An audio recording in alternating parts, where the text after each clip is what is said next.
Historia de la literatura. La palabra literatura proviene del latín litera, término para letra, común en vocablos como literator, que correspondía al maestro de las escuelas encargado de la alfabetización. Sin embargo, la noción de literatura en la antigüedad se conocía como poesía u oratoria, dado que los inicios mismos de la literatura son paradójicamente previos a la invención de la escritura. Por otro lado, los primeros textos escritos no fueron precisamente literarios. Es difícil precisar cuándo y dónde surgieron las primeras formas de literatura de la historia. Sin embargo, se sabe que la primera tradición formal fue la épica, que cumplía con roles fundacionales y contenía no solo gestas militares, sino también las visiones cosmológicas y religiosas de sus pueblos.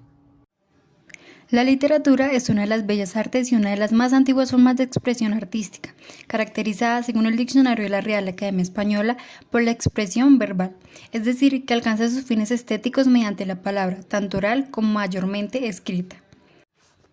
Es el arte que utiliza la palabra como medio de expresión. También se define como un conjunto de obras literarias de un país, lengua o época. La finalidad de la literatura es transmitir ideas y sentimientos del autor al lector a través de la obra literaria. En la literatura se crean textos para que el lector disfrute o se emocione con su lectura. Por medio de estas se transmiten enseñanzas y se hace reflexionar. La literatura no posee una clasificación universal o estándar, dado que se la puede clasificar más bien conforme a su época de producción o a las técnicas o recursos empleados, conformando así distintas escuelas literarias que a grandes rasgos podemos resumir en literaturas antiguas, aquellas que pertenecen a la edad antigua lógicamente y que en su mayoría se componen de textos religiosos, épicos o de naturaleza similar. Literaturas clásicas, aquellas que pertenecen a la era clásica grecorromana, o sea, a la Grecia antigua y a la civilización romana. Literatura moderna, aquella que es propia de la edad contemporánea, o sea, de los siglos XIX y XX. Literatura vanguardista, aquella que respondía al mandato de las vanguardias artísticas que buscaban nuevas y revolucionarias formas de comprender el hecho artístico. Literatura mística, aquella que responde a una cultura religiosa y que aborda temas religiosos o relata episodios místicos. La literatura cristiana forma parte de ella. Literatura romántica, aquella que propia el romanticismo, cuyos valores tendían a la exaltación de la subjetividad del artista, del mundo de las emociones y de la irracionalidad. El término también se usa popularmente para la literatura popular del romance o las relaciones efectivas. Literatura de ciencia ficción, aquella en la que se plantean dilemas propios de la sociedad industrial a partir de la exageración o explotación de las posibilidades técnicas o científicas contemporáneas. Literatura erótica, aquella que relata episodios sugerentes o excitantes desde un punto de vista erótico o sexual.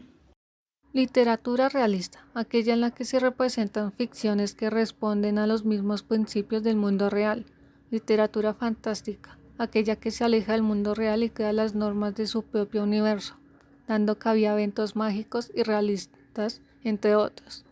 Literatura oral, aquella que es previa a la escritura propia de tradiciones populares ajenas a la escritura y que se transmite oralmente de generación en generación. La literatura se divide en 3 géneros literarios, los cuales se clasifican de las obras en relación a su contenido. Estos géneros son: la lírica, debido a su escritura, está compuesta por versos cortos que incluye la oda, la sátira, la égloga y el himno. También encontramos la épica o narrativa, que son cuentos o novelas narrados en versos largos o prosa, como la obra La Epopeya o los Cantares de Gesta. Y por último encontramos la dramática, los cuales son las obras teatrales, la tragedia, la comedia o la farsa. Libros más antiguos de la historia. Instrucciones de Chaturbhat, aproximadamente 2600 a.C. Es un texto sumerio que pretende transmitir sabiduría, inculcar la virtud y las normas de la comunidad. Algunos historiadores los consideran un antecedente de los 10 mandamientos y el libro bíblico de los proverbios. Himnos del templo de Kos, aproximadamente 2600 años antes de Cristo, también llamado liturgia de Nictún, diosa de la creación, es una leyenda sumeria conservada en las tablillas de arcilla. Leyenda de Etana, aproximadamente 2600 años antes de Cristo. Narra la historia del rey sumerio Kis, cómo tuvo un hijo con la ayuda de un águila y lo que sucedió después. Textos de la pirámide, aproximadamente 2400 años antes de Cristo.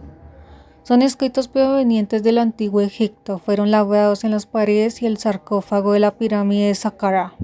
Código de Uruk-Agina, aproximadamente 2400 años antes de Cristo. Se considera el primer código jurídico de la historia del hombre. Su propósito era combatir la corrupción en la ciudad sumeria de Lagash e imponer leyes que contemplaban derechos humanos. Piedra de Palermo, 2400 años antes de Cristo. Se trata de un fragmento de una estela de basalto que enlista los reinados que siguieron a la unificación del Alto Egipto y el Bajo Egipto. Máximas de Tajotep, 2350 años antes de Cristo. Tajotep era un visir egipcio bajo el mando del faraón Isei. En este texto da consejos a su hijo sobre las relaciones humanas. Himnos de la Eneduana, 2270 años antes de Cristo. El más antiguo ejemplo de la presencia de la mujer en la literatura. Enheduana era una sacerdotisa de la ciudad sumeria de Ur. Epopeya de Gilgamesh, 2200 años antes de Cristo. Es un poema épico que narra la vida de Gilgamesh, rey de la ciudad sumeria de Uruk, y su amistad con Enkidu. Maldición de Agade, 2100 años antes de Cristo. Narra la caída del imperio acadio debido a la maldición del rey Agade. El séptimo arte se ha rendido ante algunos de los autores más importantes de la literatura universal. Las obras de Frank Kafka, Truman Capote, Jane Austen o Charles Bukowski dieron el salto a la pantalla gracias al ánimo y a la admiración de aquellos cineastas que supieron apreciar la eterna contribución de estos y otros escritores. Miguel de Cervantes, 1547-1616. El mejor trabajo literario jamás escrito, Don Quijote, se ha convertido en el libro más editado y traducido de la historia después de la Biblia. Goethe, 1749-1832, el novelista, poeta y dramaturgo alemán que influenció profundamente en el romanticismo, trasladó al papel uno de los mitos más difundidos por la literatura, fue Fausto. Esta rodada por Murnau en 1926 fue el último film alemán del director que la llevó a la pantalla en una superproducción. Jane Austen, 1775-1817. La novelista británica escribió algunos de los grandes clásicos de la literatura inglesa como Orgullo y Prejuicio o Emma. Los relatos de Austen giran en torno al matrimonio y están protagonizados por mujeres pertenecientes a la burguesía al igual que su autora. Mary Shelley, 1797-1851. En 1818 la escritora londinense dio vida al monstruo más célebre de la literatura que luego se convertiría también en uno de los más terroríficos del cine, Frankenstein. La adaptación de la novela de Mary Shelley, realizada por el director James Whale junto con Boris Karloff, está considerada como una de las mejores películas de terror de todos los tiempos. Víctor Hugo nació en 1802 y murió en 1885. Una de las más grandes obras del siglo XIX surgió de la pluma de este poeta y escritor francés, que defendió a los oprimidos en la inolvidable Los Miserables. Una historia de sueños rotos, amor no correspondido, pasión, sacrificio y redención que llegó al cine de la mano de Jean-Paul Janois en 1958. Don Hooper la rescató de nuevo hace 2 años en forma de musical. Charles Dickens nació en 1812 y murió en 1870. La obra del novelista inglés que retrató la era victoriana a través del humor, la ironía y la crítica social generó un gran impacto en la sociedad de la época por el claro desafío a sus convenciones y estereotipos. Los matrimonios entre miembros de diferentes clases sociales, las conversaciones abiertas sobre la vida íntima o el atrevimiento de tocarse en público son solo algunos de los ejemplos de transgresión en las novelas de Dickens que escandalizaron al público conservador, pero que al mismo tiempo permitieron hacer avances en el pensamiento de la época. Herman Melville nació en 1819 y murió en 1891. La épica batalla entre el hombre y la fiera que tiene lugar en Moby Dick llevó al escritor estadounidense a convertirse en uno de los más importantes de la literatura. Por último, podemos decir que la literatura es una de las grandes formas de expresión artística de todos los tiempos, cuyo material de trabajo es uno de los más característicos de la humanidad que hay, el lenguaje. A lo largo de su vasta y compleja historia, la literatura no solo ha experimentado en sus formas expresivas, sino también se ha hecho eco de los cambios profundos en la cultura y la forma de pensar del ser humano, convirtiéndose en un poderoso espejo de la época.